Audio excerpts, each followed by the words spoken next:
All right, investors. Yeah, big update.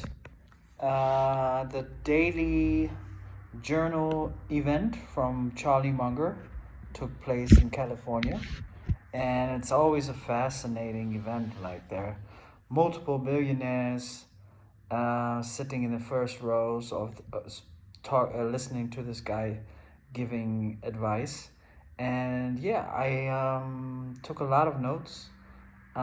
Was very interested in Charlie's view of the upcoming future. But basically, right now I'm in the middle of an stock analysis of Netflix. Um, why? Because the quarterly earnings came out. So pretty much every 3 months you have a situation where investors who are managing money north of $100 million are forced in a way to disclose what they invest in. And pretty much uh, over the last 15 years, I built a list of investors, gurus that I follow that are investing the same way I want to invest. Yeah, in this list, every time the 13F filings come out, I pretty much check out what these guys did, right? Sometimes they do nothing, sometimes they sell stock, sometimes they buy stocks, and yeah, I try to try to see what they've been doing, and according to that, use this as a starting point to make my research.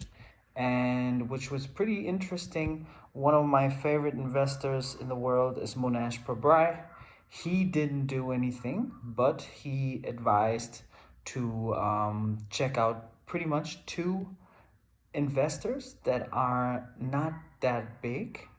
And the reason why this is so interesting is most of the time when hedge fund managers are very successful and they double their money very quickly, their fund size, so the assets under management, pretty much get very big.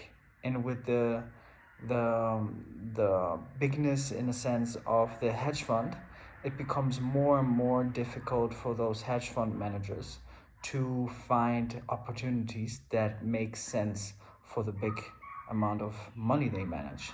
So what I did pretty much, or why this is so interesting, is those hedge fund managers that Monash Pabrai mentioned, they are so small that they still have a great runway ahead of, ahead of them. And two hedge fund managers in particular he mentioned is Josh Tarasov and Rob Vinal. They both very talented investors, and pretty much what happened were they came three stocks to my mind, which are very interesting at the moment. And I will share this with you. So, this is pretty much from the Daily Journal. We found out that Charlie Munger invested even more in Alibaba and doubled his stake in Alibaba. So Alibaba is a position of mine, and if I see something like this, that the very well experienced manager and investor like Charlie Munger is so convinced of Alibaba, this is a good sign. Another investment was Process, and Process was, as we know, recently bought by Monash Pabrai. He sold Alibaba to have more capital to buy Process, and Process is a holding company that owns stake in Tencent. So he bought Tencent as a discount through Process. Also invested in Process is Guy Spear and William Green, the author of the best-selling book about Monash Pabrai and Guy Spear. Very good book. I can highly recommend. William Green's new book came out 2021. Um, yeah. I'm also a Facebook shareholder. I put like 5% of my portfolio in Facebook 2 weeks ago when the Facebook stock dropped. And I saw that Li Lu, a very successful hedge fund manager that Charlie Munger is trusting a part of his wealth to, also invested in Facebook, and he did it right, definitely before the dip. Uh, Today is the 22nd of February, and last week the Facebook stock dropped a record high of almost 30%. And yeah, before that happened, Li Lu bought a stake in Facebook. So it will be very interesting to see what Li Lu will do in the next quarter. If he will buy, if he already maybe bought more, or he sold some stake, because the story changed. That's very good to have an investor that is from the investment standpoint and conviction on our side. Also in Facebook invested is Rob Vinal, the guy that Mohnish Pabrai mentioned. He's located in Switzerland, very successful hedge fund manager. He's also invested in Facebook, and I can highly recommend to read Rob Vinal's letters to shareholders, where he in detailed explains why he makes certain investment, and in this case in Facebook. And he also, those hedge fund managers who are value investors tend to teach other investors through their letters. So also an awesome resource if you want to learn how to invest. Other than that, I say it again, I have right now a lot of capacity to help people learn how to invest. If you're interested in that, contact me via email or write me a comment. You can also find me on Facebook.